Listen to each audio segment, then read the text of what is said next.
So, it seems I owe you guys an apology. As somebody pointed out in my Beyblade Burst birthday video, the Beyblade I was using was a bootleg.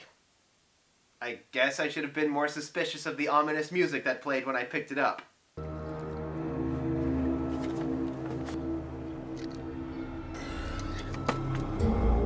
I mean, I went on this whole rant about how you should never buy bootleg toys only to have a review that uses a bootleg toy. That's entirely on me. I mean, sometimes it can be hard to figure out, but really this was just irresponsible of me to have not thought that this thing, which was actually kind of suspicious out of the box, was actually the real thing. So, today we're going to rectify that with the real Valkyrie.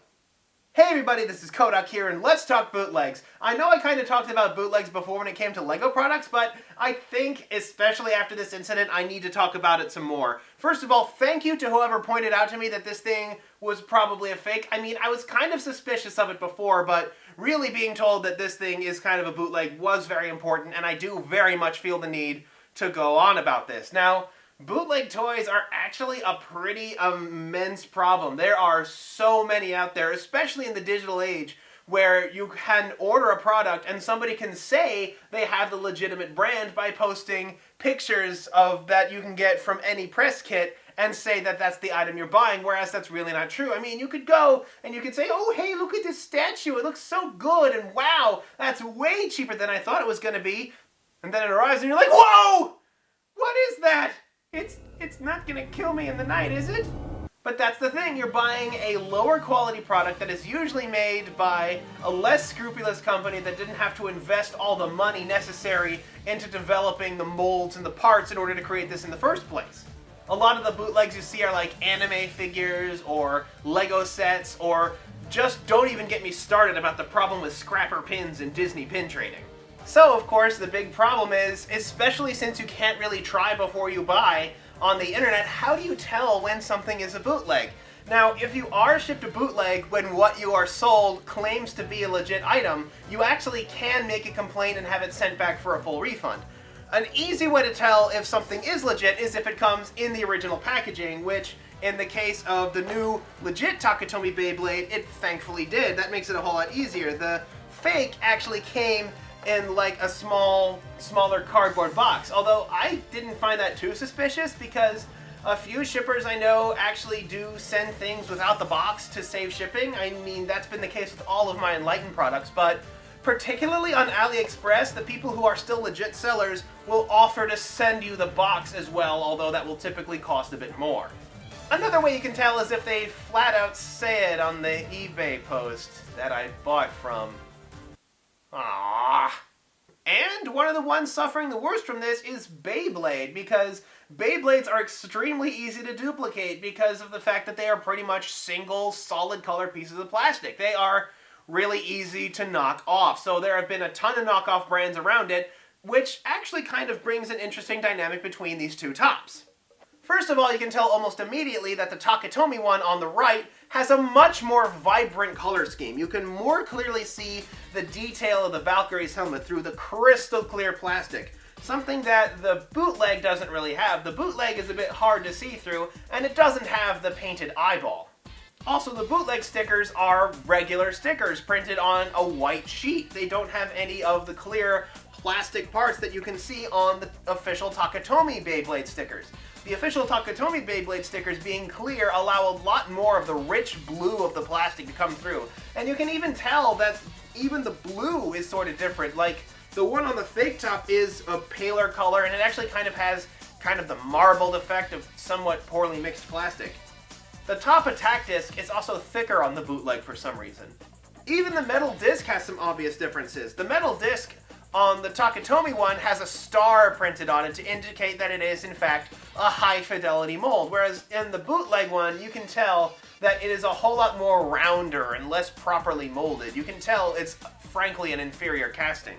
The bottom tip isn't quite as easy to tell, but the Takatomi one has the rivets, while as the fake one has Phillips screws on it. So yeah, the Takatomi one is frankly a lot nicer looking and feeling than the bootleg one, but I'm sure what the real question is who cares how it looks? Are there any performance differences? Oh boy, are there ever performance differences.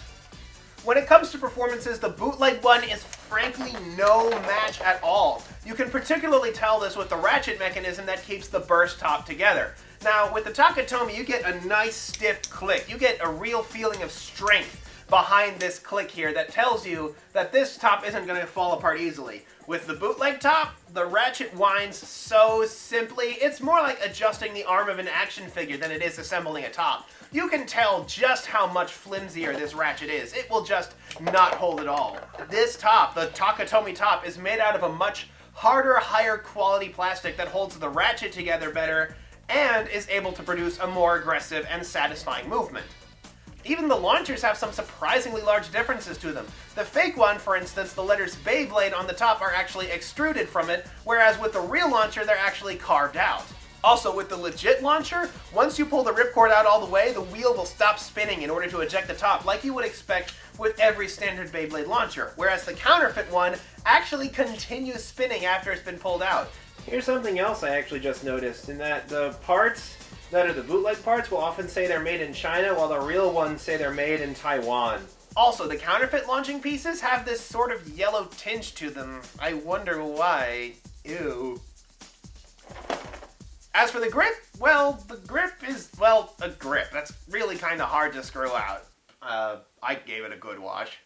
That, and like I said before, the Takatomi one came not only with the legitimate original packaging, but it also came with the Bay Logger. Now, the Bay Logger, I think I'm going to have to wait to show off for a while because I don't really have access to the Japanese app that allows me to do it, but an interesting feature about how it works is that you actually unplug it from your launcher, and with some small readers in here, you apparently have like a handshake with your opponent before the match starts so that you identify your opponent.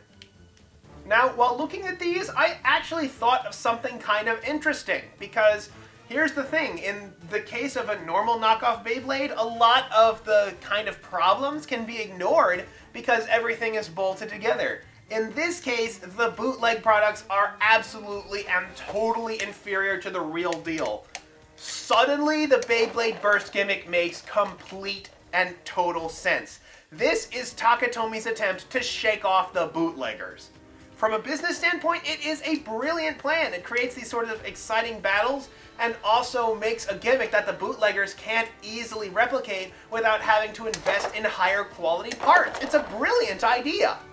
So that is going to be my first real versus fake when it comes to fake toys. Now, actually buying bootleg toys is kind of a questionable practice, so I don't expect to do too many of these videos in the future, but I hope I've given a lot of you a lot of insight into just the sorts of problems that the bootleg tops tend to cause, especially in this generation, and just how much more sense the Beyblade burst gimmick makes when you realize that it is frankly an attempt to show that Takatomi makes products of higher quality. So, hopefully all of that quality will transfer over in Hasbro's release of the toy, because otherwise, if Hasbro tries to skimp anywhere on like the materials or the productions, they'll wind up with weak crud like these bootlegs.